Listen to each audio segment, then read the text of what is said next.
আলাইকুম ওয়া রাহমাতুল্লাহি ওয়া বারাকাতুহু।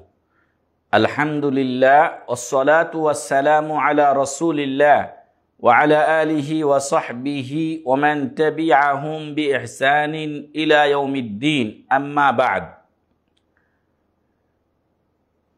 যাবতীয় প্রশংসা ও গুণগান সেই মহান রব্বুল ইজ্জাতের জন্য, যার অশেষ মেহেরবানিতে আমরা ইহয়া উস সুন্নাহ অনলাইন টেলিভিশনের মাধ্যমে আপনাদের সামনে দারসুল হাদিস পেশ করছি। আমাদের নির্ধারিত বই হাদিসে আরবাঈন আন-নবওয়িয়া। আজকে আমরা আপনাদের সামনে যে হাদিসটি পেশ করব সে হাদিসটির নাম্বার হলো 28, পর্ব হলো 29। আমরা আজকে আপনাদের সামনে যে হাদিসটি পেশ করব সে হাদিসটির নাম্বার হলো 28 এবং পর্ব হলো 29। সম্মানিত দর্শক শ্রোতা, যে ও যারা কাছের এবং দূরের আমাদেরকে যেখান থেকেই দেখছেন,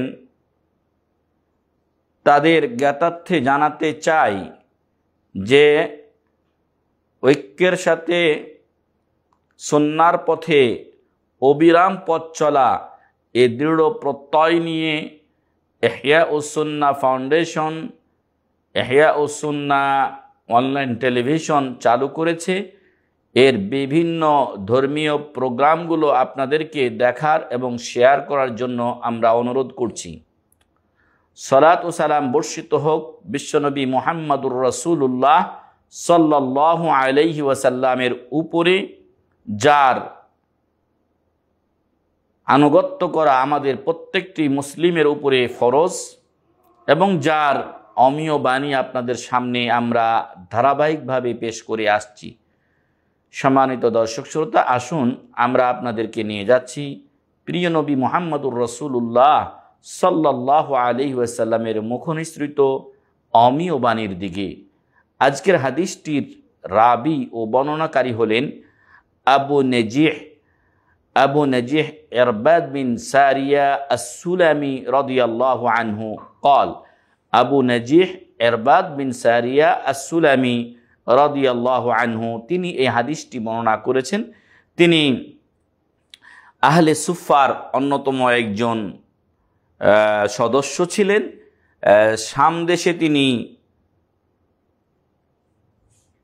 অবস্থান করেছিলেন এবং শামেই তিনি মারা যান 75 হিজরিতে। শামেই তিনি মারা যান 75 হিজরিতে এবং তার থেকে সাহাবা ইকরাম ও তাবিঈদের বড় একটি জামাত হাদিস বর্ণনা করেছেন।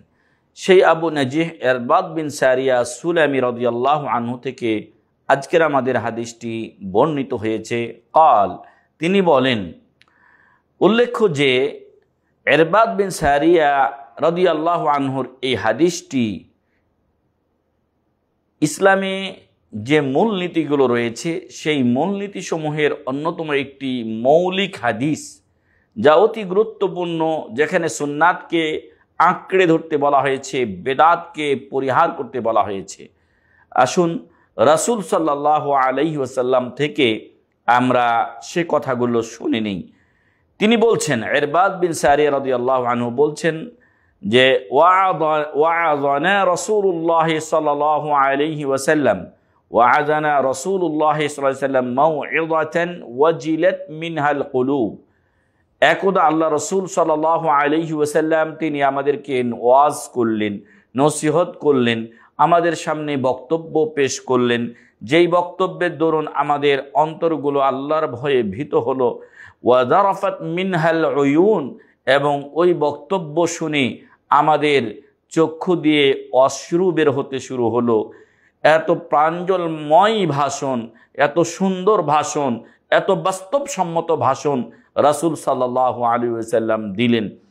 বলার অপেক্ষা রাখে না যে বর্তমান সময়ে আমাদের যে সকল বক্তা এবং যে সকল নামধারী উলামা ইকরাম আমাদের সমাজে আলোচনা করছেন, অনেকে এমন রয়েছে যারা হয়তো 1 লাখ 1.5 লাখ টাকা করে 1 ঘন্টা আলোচনার জন্য টাকা বা পয়সা নিয়ে থাকে, তারা বিভিন্ন ধরনের বানোয়াট কিস্সা কাহিনী বলে জাতিকে কিছুক্ষণ হাসায়, কিছুক্ষণ কাঁদায়, কিছুক্ষণ লাফায়, এসব করে তারা টাকা পয়সা হাতিয়ে নেয়। আর যদি টাকা পয়সা কম হয় তাহলে তারা এই প্রোগ্রামগুলোতে অংশগ্রহণ করে না, বরং তাদেরকে অগ্রিম টাকা দিতে হয়। দুঃখজনক হলেও সত্য, এ সকল নামধারী বক্তা ও ওলামা ইকরাম যারা না আলেম হিসেবে নিজেদের পরিচয় দেয়, তারা সত্যিকার আলেম নয়, বরং ধর্ম ব্যবসায়ী তারা। এদের থেকে আপনারা সাবধান ও সতর্ক থাকবেন।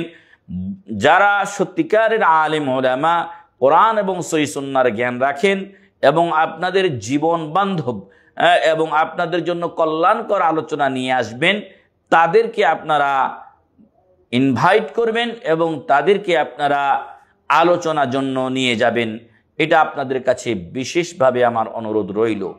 সম্মানিত দর্শক শ্রোতা, রাসূল সাল্লাল্লাহু আলাইহি সাল্লাম এমন প্রাঞ্জলময়ী ভাষায় আলোচনা করলেন যাতে মানুষের অন্তর আল্লাহর ভয়ে ভীত হলো, চক্ষু অশ্রুসিক্ত হলো। ফাকুলনা ইয়া রাসূলুল্লাহ, ইরবাদ রাদিয়াল্লাহু আনহু বলছেন, তখন আমরা বললাম যে হে আল্লাহ রাসূল সাল্লাল্লাহু আলাইহি ওয়াসাল্লাম, কান্নাহা মাউইযাতু মুআদ্দিইন ফাআউসিনা, আপনার এই ভাষণ শুনে, আপনার এই বক্তব্য শুনে মনে হচ্ছে যে কোনো বিদায় প্রদানকারী বিদায়ী ভাষণের মতো এই ভাষণ আমাদের কাছে মনে হয়েছে। অতএব যদি এটা বিদায়ী ভাষণই হয়ে যায় তাহলে ফাআউসিনা, আপনি আমাদেরকে কিছু ওসিয়ত করুন, কিছু নসিহাত করুন, যেগুলো আমরা মেনে চলার চেষ্টা করব। ক্বালা, তখন আল্লাহ রাসূল সাল্লাল্লাহু আলাইহি ওয়াসাল্লাম ওসিয়ত করতে গিয়ে বললেন, নসিহত করতে গিয়ে বললেন, উসিকুম বিতাকওয়াল্লাহ, আমি তোমাদেরকে আল্লাহর ভয়ের ওসিয়ত করছি। মনে রাখা উচিত যে আল্লাহর ভয় যখন কারো মাঝে না থাকে তখন যে কোনো অন্যায় তার দ্বারা হয়ে যেতে পারে। আল্লাহর ভয়ই পারে একজন মানুষকে যাবতীয় অন্যায় থেকে দূরে রাখতে। আল্লাহর ভয় পারে একজন মানুষকে আল্লাহর আদিষ্ট কাজ পালনে অগ্রগামী করতে, অগ্রসর করতে। আর এই জন্যই আল্লাহ তাআলা তার নিজের ভয় দেখিয়েছেন, জাহান্নামের ভয় দেখিয়েছেন, পরকালের আশা দিয়েছেন, জান্নাতের আশা দিয়েছেন। এগুলোর মাধ্যমে মানুষকে ন্যায়পন্থী, হকপন্থী করার মহান রব্বুল আলামিন উপায় ও আপনার কৌশল গ্রহণ করেছেন। আর যাদের মধ্যে পরকালীন ভয় নেই, যাদের মাঝে কবরের আযাবের ভয় নেই, তারা যা ইচ্ছা তাই করতে পারে। এবং আপনারা সমাজের চতুর্দিকে খেয়াল করে দেখুন যে এরা তাই করে বেড়াচ্ছে, কারণ এদের মাঝে আল্লাহর ভয় নেই। কাউকে মেরে ফেললে আমাকেও যে আল্লাহ তাআলা শাস্তি দেবেন, জাহান্নামে আমাকে পুড়তে হবে, এই ভয়গুলো তাদের মাঝে নেই। সম্মানিত দর্শক শ্রোতা, সম্মানিত উপস্থিতি, মহান রব্বুল আলামিনের রাসূল মুহাম্মদ সাল্লাল্লাহু আলাইহি ওয়াসাল্লাম প্রথম ওসিয়ত করলেন, উসিকুম বিতাকওয়াল্লাহ, আমি তোমাদেরকে তাকওয়া এবং পরহেজগারিতার উপদেশ দিচ্ছি, তোমরা আল্লাহকে ভয় করবে। আর তাকওয়া হলো আল্লাহকে ভয় করা, এটা সহজ অর্থে। আর ইসলামী শরীয়তের পরিভাষায় সবচাইতে ভালো যে সংজ্ঞাটি সম্ভবত আলী বিন আবি তালিব রাদিয়াল্লাহু আনহু বলেছেন সেটি হলো সদা সর্বদা আল্লাহকে ভয় করা। হুয়াল খাউফু মিনাল জালিল ওয়াল আমালু বিত-তানজিল, এবং কোরআন ও হাদিস অনুযায়ী আমল করা।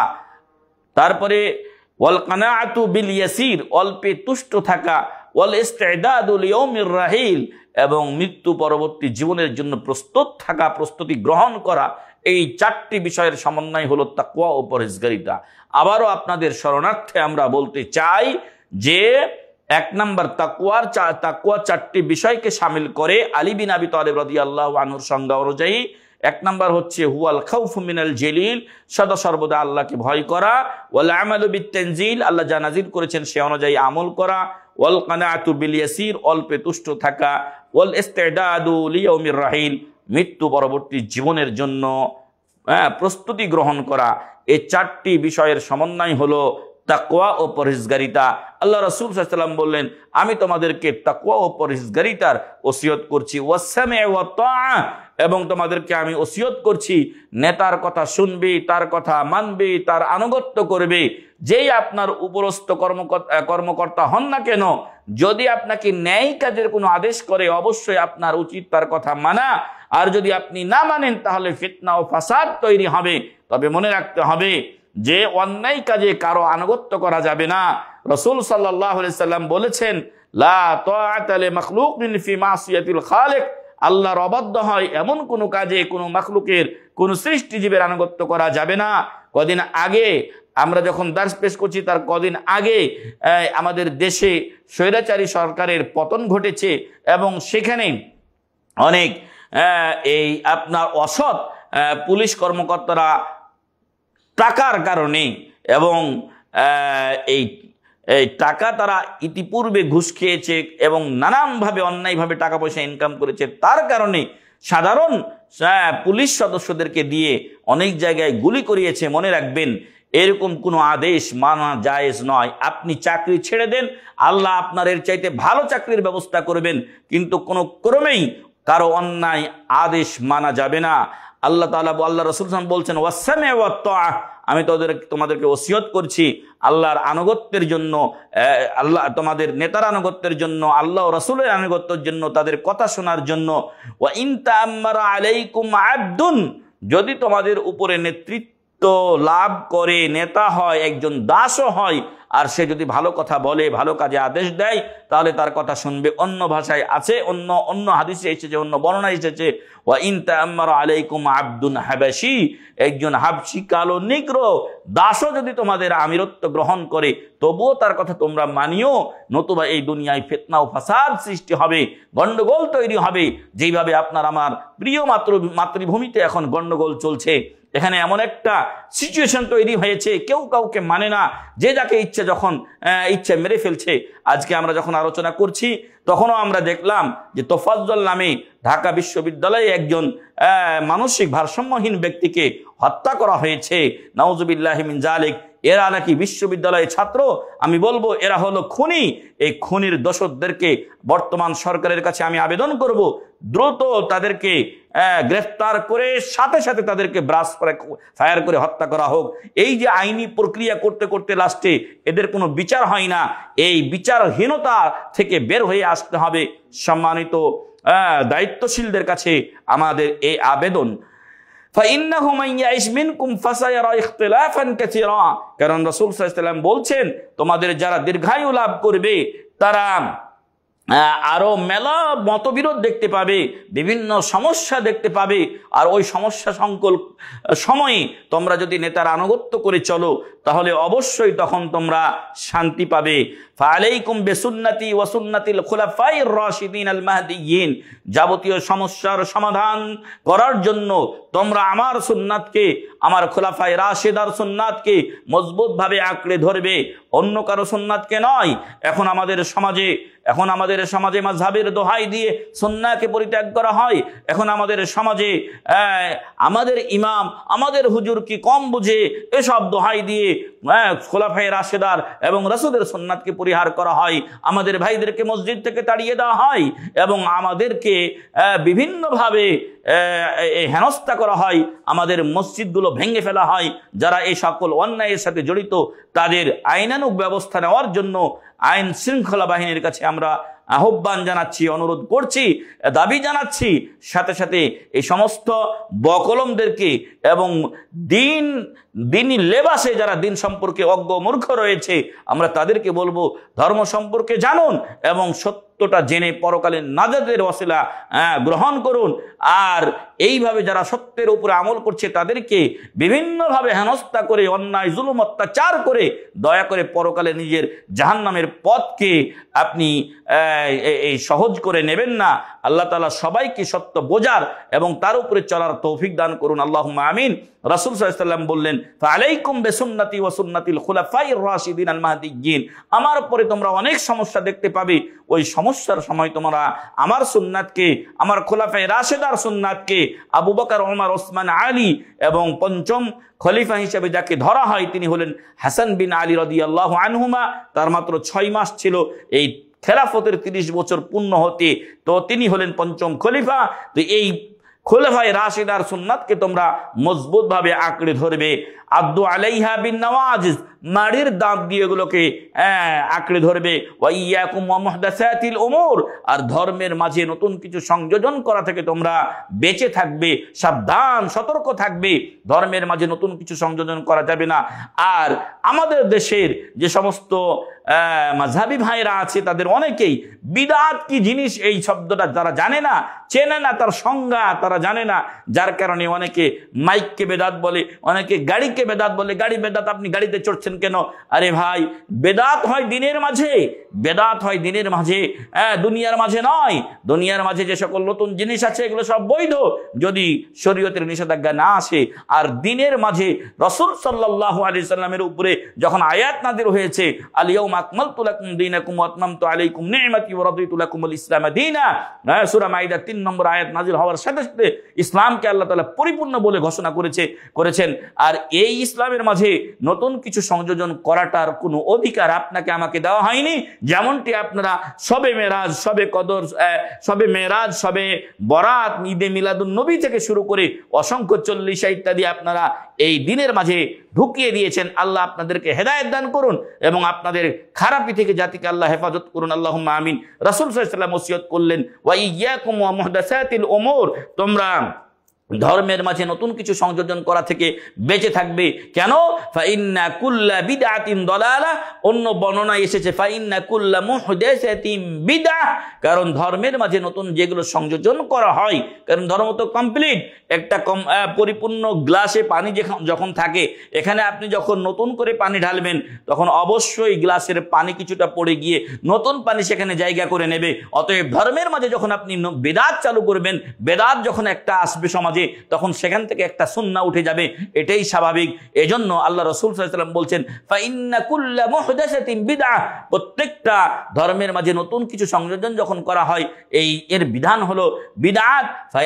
আর ফাইন্না কুল্লা বিদআতিন দালালাহ, আর প্রত্যেকটা বেদাত হলো গোমরাহি। আর অন্য বর্ণনায় এসেছে নাসাই শরীফে ওয়া কুল্লু দালালাতিন ফিন্নার, এবং প্রত্যেক গোমরাহির পরিণাম হলো জাহান্নাম, নাউযুবিল্লাহি মিন যালিক। অতএব আসুন সম্মানিত দর্শক শ্রোতা, আমরা আপনাদেরকে এই পথের আহ্বান জানাই যে আমরা রাসূল সাল্লাল্লাহু আলাইহি ওয়াসাল্লামের সুন্নাত, খোলাফায়ে রাশেদার সুন্নাত, এগুলোকে আমরা আঁকড়ে ধরি এবং বিদআত থেকে আমরা দূরে থাকি।